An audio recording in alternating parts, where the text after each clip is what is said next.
හැමෝම අයිබෝන් කියලා පිළිගන්නවා අදත් අපේ YouTube channel එකට. ඉතින් ඔන්න අපිට review කරන්න 4G antenna එකක් එවලා තිනවා. ඉතින් thank you very much මේ 4G antenna එක අපිට review කරන්න එව්වට. ඉතින් අපි බලමු ඉක්මනටම මේක unbox කරලා setup කරලා මේකෙන් ඇත්තටම signal වැඩි කරගන්න පුළුවන්ද, speed එක වැඩි කරගන්න පුළුවන්ද කියන එක.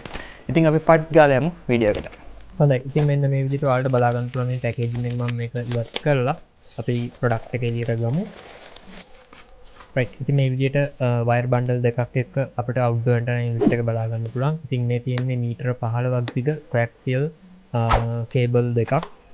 ඉතින් මේ දෙක පාවිච්චි කරලා අපිට පුළුවන් ඇන්ටෙනා එක ගොඩක් උඩට උස්ස ගන්න අඩි 30කට වඩා. ඉතින් අඩි 30ත් අඩි 50ත් අතර මට්ටමකට උස්ස ගැනීමේ හැකියාව තියෙනවා.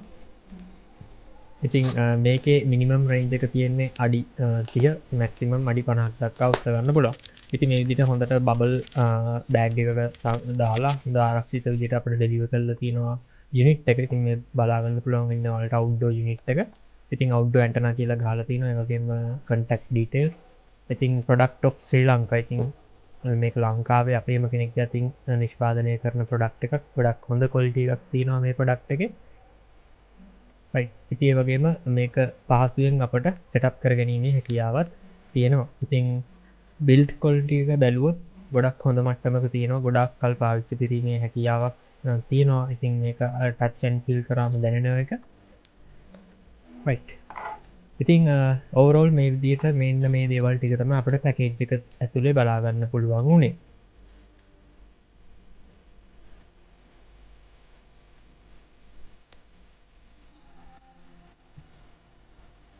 හොඳයි. ඉතින් ඒ වගේම මේ ස්පීකර් එකේ සඳහන් වෙනවා මේක සෙටප් කරගන්න විදිය. ඒ වගේම මේ විදිහට මම මේ ටික ඉතිකොල ටිකත් අයින් කරගන්නවා. ඉතින් මේ විදිහට අපිට බ්‍රැකට්ස් හම්බ වෙලා තියෙනවා.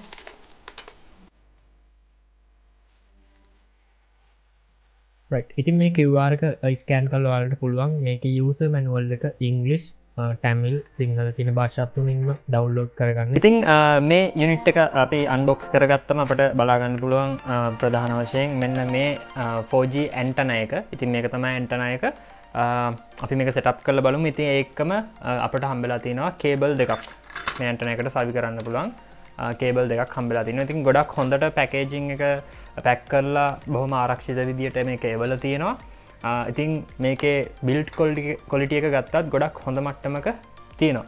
ඉතින් මං හිතනවා අනිවාර්යයෙන්ම මේකෙන් ගොඩක් සිග්නල් ඉම්ප්‍රූව් කරගන්න පුළුවන් වෙයි. මොකද මම ඉන්නෙත් ගොඩක්ම සිග්නල් අඩු ප්‍රදේශයක. ගොඩක් අය දන්න ඉතින් මම ගොඩක් වීඩියෝස් කරලා තිනවා. ගොඩක් ඇන්ටෙනා රිවිව්ස් කරලා තිනවා.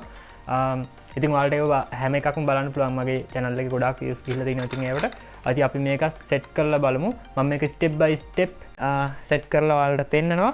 ඉතින් ඒ වගේම ඔයාලට මේකේ පරිශීලක අත්පොත ඔයාලට මේ QR එක ස්කෑන් කරලා ගන්න පුළුවන්. ඒක කියවලා බලලා ඔයාලටම තනියම මේක සෙට් කරගැනීමේ හැකියාව තියෙනවා.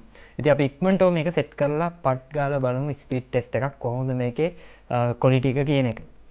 හොඳයි. ඉතින් මම මේ විදිහට GI pipe එකක් යොදා ගන්නවා මේක ඇන්ටෙනා එක ෆික්ස් කරගන්න. ඉතින් අඩි 30ක් උස වෙන්න ඕන. අඩි 30ත් අඩි 50ත් අතර උසකට ඔයාලට මේක උස ගැනීමේ හැකියාව තියෙනවා. ඉතින් මේකේ බෙස්ට්ම ක්වොලිටි එක ගන්න නම් අනිවාර්යෙන්ම අඩි 30ක් උස් ගන්න.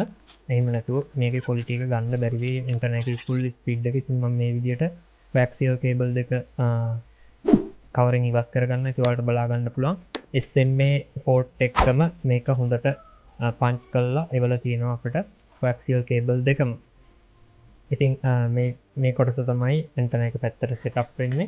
ඊට පස්සේ අපිට අපි ළඟ තියෙන ඕනම ඉන්ඩෝර් රවුටර් එකකට මේක කනෙක්ට් කරගන්න පුළුවන් හැකියාව තියෙනවා. Mobitel S10 ඊට පස්සේ Dialog S10 Huawei මේ වගේ ඕනම එකකට කනෙක්ට් කරගන්න පුළුවන්. ඔයාලගේ ඉන්ඩෝර් රවුටර් එකේ තියෙන ඇන්ටෙනා දෙක ඉවත් කරලා මෙන්න මේ port එක හරහා කනෙක්ට් කරගැනීමේ හැකියාව තියෙනවා.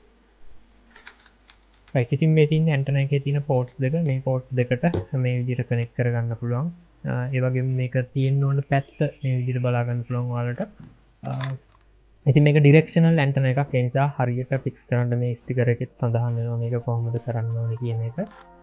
මෙන්න මේ විදිහට මම ඇන්ටෙනා එක මේ බටේට සම්බන්ධ කරලා මේ විදිහට බ්‍රැකට්ස් වලින් මේක තද කරගන්නවා.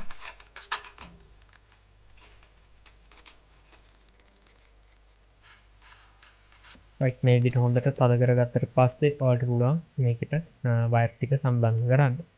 මෙන්න මේ විදියට තියෙන්න ඕන. එහෙම නැත්නම් මේකට හරියට සිග්නල් කැච් කරගන්න බැරි වෙනවා. ඇන්ටන එක ඇද වුණොත් හෙල වුණොත් ඒ වගේ ප්‍රශ්න වුණොත්. ඉතින් ඊට පස්සේ ඔයාලට පුළුවන් මෙන්න මේ විදියට මේ ඇන්ටන එකේ තියෙන අවුට් පෝට් දෙකට මේ වයර් එක සම්බන්ධ කරලා හොඳට සද කරගන්න.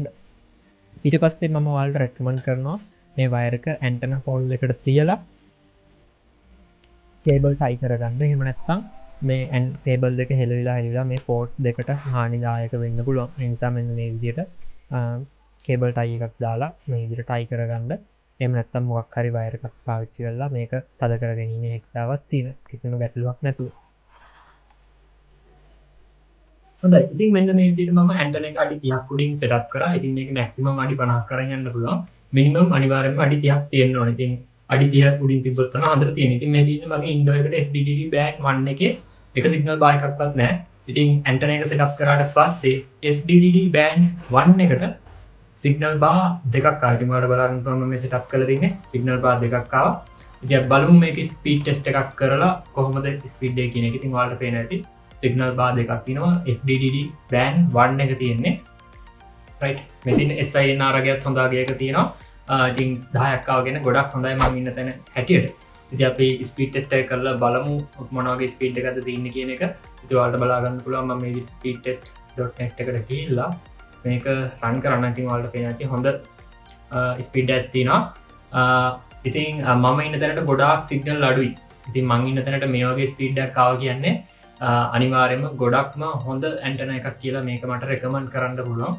ඉතින් අපි බලමු ඉතින් අප්ලෝඩ් ස්පීඩ් එකත් මේ විදිහට ඔයාලට බලා ගන්න පුළුවන්. ඉතින් ඉන්ඩෝ ඇන්ටන එකට සිග්නල් බාර් එකක්වත් තිබ්බේ නැහැ. හැබැයි මේ අවුට්ඩෝ ඇන්ටන එක සෙටප් කරාට පස්සේ FDDD band 1 එකට මගේ සිග්නල් බාර් දෙකක් ආවා. ඉතින් ඔයාලට සිග්නල් බාර් එකක් වගේ තියෙනවා කියන්නේ ෆුල් සිග්නල් ගන්න පුළුවන් හැකියාව අනිවාර්යයෙන්ම තියෙනවා. ඉතින් මේ තියෙන්නේ band 1 එක. ඉතින් මං ඔයාලට පෙන්නන්නම් බෑන්ඩ් 3 එක. ඉතින් බෑන්ඩ් 3 එකට මගේ ඉන්ඩෝ එකට තියෙන සිගනල් බාර් 2යි.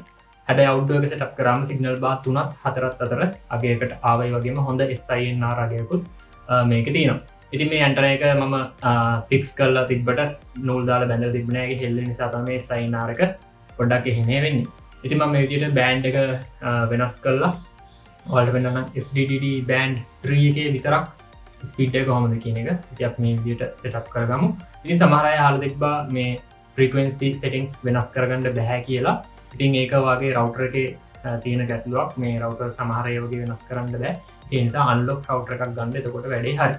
රයිට්. ඉතින් ඔන්න ඔයාලට පේනවා ඇති බෑන්ඩ් 3 එකට සිග්නල් බාර් 3ක් තියෙනවා. මීට කලින් සිග්නල් බාර් 1ක් 2ක් අතර තමයි තිබ්බේ. දැන් මේකෙදි සිගනල් බාර් 3ක් තියෙනවා. හොඳ SINR රගයකුත් එක්ක. ඉතින් SINR එක ඍණ ගණන් තිබ්බේ කලින්.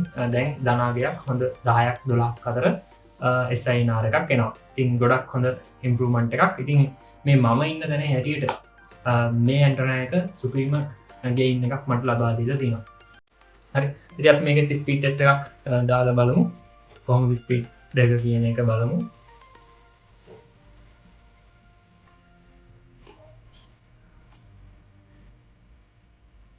ඉතින් මේ SINR එක එහෙම යන්නේ මේ ඇන්ටන එක පොඩ්ඩක් හෙල වෙනවා. ඒකට අපිට පුළුවන් ලෝන් එකක් දාලා අද කරගන්න. එතකොට වැඩේ හරි. ඉතින් මම මේ විදිහට ස්පීඩ් ටෙස්ට් එක රන් කරන්නම්. ඔයාලට බලා ගන්න පුළුවන්. පින් එක 27ක් වගේ තියෙනවා. ඉතින් ඇවරේජ් ගොඩක් හොඳ ලෙවල් එකකට ඉම්ප්‍රූව් වෙලා තියෙනවා ඉන්ඩෝ එකට වඩා. රයිට්. ඉතින් අපි බලමු අප්ලෝඩ් ස්පීඩ් එක කොහොමද කියන එක.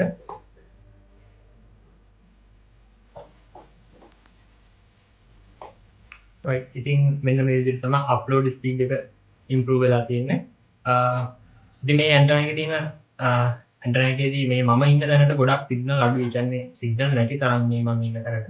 ඉතින් ඔයාලා ඉන්න තැනට යම් කිසි ප්‍රමාණයක සිග්නල් තියෙනවා නම් අනිවාර්යයෙන්ම ෆුල් සිග්නල් ගන්න උපරිම ස්පීඩ් එකක් ගන්න අනිවාර්යෙන් මේ ඇන්ටන එක රෙකමන්ඩ් කරන්න පුළුවන්.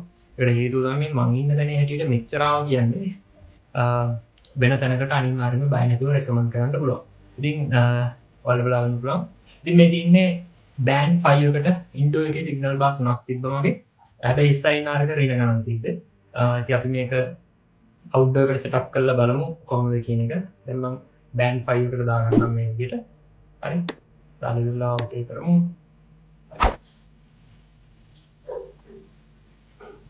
ඉතින් බෑන්ඩ් 5 එකට අවුට්ඩෝ එකටත් සිගනල් බා 3ක් 2ක් අතර තියෙනවා. ඉතින් මෙතනදී මේ බෑන්ඩ් 5 එක කියන්නේ ගොඩක් ෆ්‍රීකවෙන්සි එක අඩු රේන්ජ් එකක කියන්නේ. ඉතින් මම හිතන්නේ ඒක මේ මොබයිල් වලට තියෙන රේන්ජ් එකක්. ඉතින් ඒ නිසා අවුට්ඩෝ එකට ඒ තරම් ප්‍රතිචාර දැක්ුවේ නැහැ බෑන්ඩ් 5 එක. ඉතින් කොහොම වුණත් මේ ඇන්ටන එක රෙකමන්ඩ් කරන්න පුළුවන් ගොඩක් හොඳ ඇන්ටන එකක්. ඉතින් මේ විදිහට ඔයාලට බලා ගන්න පුළුවන් බෑන්ඩ් 5 එකේ ඩවුන්ලෝඩ් ස්පීඩ් එක සාමාන්‍යයෙන් ඉන්ඩෝ එකේ තිබ්බ අගේම තමයි යන්නේ මම ඉන්න තැනට. ඉතින් මම දැක්කා මේකේ සමහර වීඩියෝස් ගොඩක් හොඳට ඉම්ප්‍රූව් වෙලා තියෙනවා යාලා ඉන්න තැන් වලට සිග්නල් ස්ට්‍රෙන්ත් එක. ඉතින් මේ මම ඉන්නේ ගොඩාක් ගස් තියෙන ඒ වගේම ගොඩාක් ටවර්ස් වලට වඩා ගොඩාක් දුරින් තියෙන ගමක. ඉතින් ඒ නිසා මේ මට්ටමට මේ ඇන්ටන එකෙන් ඉම්ප්‍රූව් වුණා කියන්නේ ලංකාවේ තියෙන ඕනම තැනකට බය නැතුව රෙකමන්ඩ් කරන්න පුළුවන් හොඳ ඇන්ටන එකක් කියලා කියන්න පුළුවන්. ඉතින් මෙන්න මේ විදිහට තමයි ඕවරෝල් අපිට සිග්නල් ටෙස්ට් එක බලාගන්න පුළුවන් උනේ අවුට්ඩෝ ඇන්ටන එක සෙටප් කරාට පස්සේ. හොඳයි. ඉතින් මෙන්න මේ විදිහට තමයි ඔයාලට සිග්නල් සමරි එක බලාගන්න පුළුවන් වෙන්නේ. ඉතින් ගොඩක් හොඳ ඇන්ටන එකක් බය නැතුව ඕනම කෙනෙක්ට රෙකමන්ඩ් කරන්න පුළුවන්. ඉතින් ලංකාවේ අපේම කෙනෙක්ගේ අතින් තමයි මේ ඇන්ටනා නිෂ්පාදනය වෙන්නේ. ඉතින් ගොඩක් හොඳ ප්‍රොඩක්ට් ක්වොලිටි එකක් තිබ්බා. ඒ වගේම හොඳ පැකේජින් එකක් එක්ක ඩෙලිවර් කරලා තිබ්බා. බොහොම කෙටි කාලයක් ඇතුළත. ඉතින් ලංකාවේ ඕනම තැනකට මේ ඇන්ටන එක ගෙන්න ගැනීමේ හැකියාව තියෙනවා. ඒ වගේම මේ මං ඉන්න තැනේ හැටියට බැලුවොත් ලංකාවේ ඕනම තැනකට මේ ඇන්ටන එක රෙකමන්ඩ් කරන්න පුළුවන් අනිවාර්යෙන්ම සිග්නල් ගන්න පුළුවන් හැකියාව තියෙනවා. ඉතින් මේ ටෙකෝ ට්‍රේඩර්ස්ලා තමයි මට මේ ඇන්ටන එක සෙන්ඩ් කරේ. ඉතින් ඔයාලට බලා ගන්න පුළුවන් එයාලගේ contact details ඔක්කොම තියෙනවා මෙතන. ඒ වගේම ගොඩක් හොඳ සේවාවක් ඔයාලට අනිවාර්යෙන් ලබා ගන්න පුළුවන්. ඉතින් දරස් එක හරහත් මේ ඇන්ටන එක ඕඩර් කර ගැනීමේ හැකියාව තියෙනවා. ඒ වගේම ඩිරෙක්ට් මේ නිෂ්පාදකයින්ට කතා කරලා ඩිරෙක්ට් ඕඩර් කර ගැනීමේ හැකියාවක් තියෙනවා. ඉතින් නැවත නැවතත් කියන්න පුළුවන් බය නැතුව රෙකමන්ඩ් කරන්න පුළුවන් හොඳ ඇන්ටන එකක්. ඒ වගේම හොඳ යූසර් ගයිඩ් එකක් තියෙනවා. ඒක බලලා තමන්ට තනියෙන්ම ටෙක්නිකල් නොලෙජ් එකක් නැතත් මේක සෙටප් කරගැනීමේ හැකියාව තියෙනවා. ඒ වගේම මේ දීලා තියෙන උපදෙස් වලට අනුව හරියටම සෙටප් කරගන්න. එතකොට ඔයාලට හොඳට ඉම්ප්‍රූව් කරගන්න පුළුවන් ඔයාලගේ සිග්නල් ස්ට්‍රෙන්ත් එක ස්පීඩ් එක ඉම්ප්‍රූව් කරගන්න පුළුවන්. ඉතින් ටෙකෝ ට්‍රේඩර්ස් ලගේ WhatsApp නම්බර එක ඒ වගේම personal contact numbers ඒ වගේම Facebook page එකේ link එක මේ ඔක්කොම විස්තර මම ඔයාලට දාලා තිනවා සහ තිරේ දිස් වෙනවා. ඉතින් ඒකට call එකක් දීලා ඔයාලගේ ඇන්ටන එක order කරගන්න පුළුවන් කිසිම ප්‍රශ්නයක් නැතුව දින කිහිපයක් ඇතුළත දවස් දෙකක් තුනක් ඇතුළත ඔයාලගේ ගෙදරටම ඇන්ටන එක ගෙන්න ගැනීමේ හැකියාව තියෙනවා. cash on delivery පහසුකම තියෙනවා. ඒ වගේම comment section එක බලන්න ඔයාලට discount code එකක් තියෙනවා. ඒක පාවිච්චි කරොත් discount එකක් යටතේ ඔයාලට මේ ඇන්ටන එක order කරගැනීමේ හැකියාව තියෙනවා. ඉතින් නැවතත් මං තැංක යූ කරනවා ටෙකෝ ට්‍රේඩර්ස්ලට මගේ මේ සිග්නල් ප්‍රශ්නයට හොඳ විසඳුමක් දුන්නට. ඉතින් thank you very much. හොඳයි. ඉතින් මගේ ඊළඟ වීඩියෝ එක වෙන්නේ ඩයලොග් අවුට්ඩෝ ඇන්ටනා එක සහ මේ ටෙකෝ ට්‍රේඩර්ස්ලගේ ඇන්ටනා එකේ කම්පැරිසන් එකක්. ඉතින් මොකක්ද හොඳම ඇන්ටන එක කියන එක මං ඔයාලට අරගෙන එන්නම් වීඩියෝ එක. මං හිතනවා අනිවාර්යයෙන්ම මේ ටෙකෝ ට්‍රේඩර්ස් ඇන්ටනා එක ගොඩක් ඉස්සරහින් තියෙනවා ඩයලොග් අවුට්ඩෝ යුනිට් එකට වඩා. මොකද මම දැනටමත් අවුට්ඩෝ යුනිට් එකක් යූස් කරනවා. හැබැයි ඒකට වඩා ගොඩක් හොඳ පර්ෆෝමන්ස් එකක් මේ ඇන්ටන එක පාවිච්චි කරාම තියෙනවා. ඉතින් ලොකු ගානක් දීලා ඩයලොග් අවුට්ඩෝ එකක් ගන්නවද? එහෙම නැත්නම් ඔයාගේ දැන් තියෙන රවුටර් එකටම මේ ටෙකෝ ට්‍රේඩර්ස් ඇන්ටන එකක් ෆික්ස් කරගන්නවද කියන එක අපි බලමු ඊළඟ වීඩියෝ එකේ. ඉතින් ඒක බලන්න නම් ඔයාලා subscribe කරලා channel එකත් එක්ක එකතු වෙලා ඉන්න. ඉක්මනටම ඊළඟ වීඩියෝ එකෙන් හම්බ වෙමු. එහෙනම් හැමෝටම සුබ දවසක්.